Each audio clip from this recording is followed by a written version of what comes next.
প্রচলিত পদ্ধতিতে ধানের বীজতলা তৈরি ও চারা রোপণ না করে প্লাস্টিকের ট্রেতে আধুনিক যন্ত্রের সাহায্যে লাগানো হয়েছে ধানের বীজ। তৈরি হয়েছে বীজতলা, সেখান থেকে তুলে রাইস ট্রান্সপ্লান্টার মেশিনের মাধ্যমে চলছে চারা রোপণ।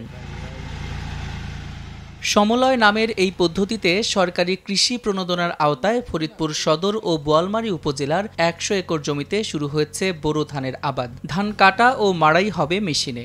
সময়, শ্রম ও খরচ কম লাগায় খুশি কৃষক। মেশিন দিয়ে করা এই আমাদের পক্ষে একটু ভালো হয়েছে আর কি। নির্মাণের সহজ, সার দেওয়া সহজ, ওষুধ প্রয়োগ করা সহজ, পরে সব যাওয়ায় যে ধান হয় অনেক ধান হয়। 4 জন লাগালে মনে করেন 24-2500 টাকা লাগতো, আর এখন তো সেটা লাগতেছে না। ধান হাতে রোপণ করলে যে পরিমাণ বিঘাপতি হবে তার চাইতে 1 মণ ধান বেশি হবে। কৃষি বিভাগের কর্মকর্তারা জানান, সমলয় পদ্ধতিতে হাইব্রিড জাতের ধানের আবাদ শুরু হয়েছে। এই পদ্ধতির পাশাপাশি আধুনিক যন্ত্রপাতি ব্যবহারে হেক্টর প্রতি কৃষকের সাশ্রয় হবে 26 থেকে 28 হাজার টাকা। কৃষকদের মাঝে বীজ, সার, চারা তৈরি করার সকল খরচ এবং চারা লাগিয়ে দেওয়ার সকল খরচ আমরা দিব, এবং ধান যখন কাটা হবে তখন কাটার খরচটাও কম্বাইন্ড হারভেস্টার দিয়ে কাটা হবে, সেটাও খরচ সরকার বহন করবে।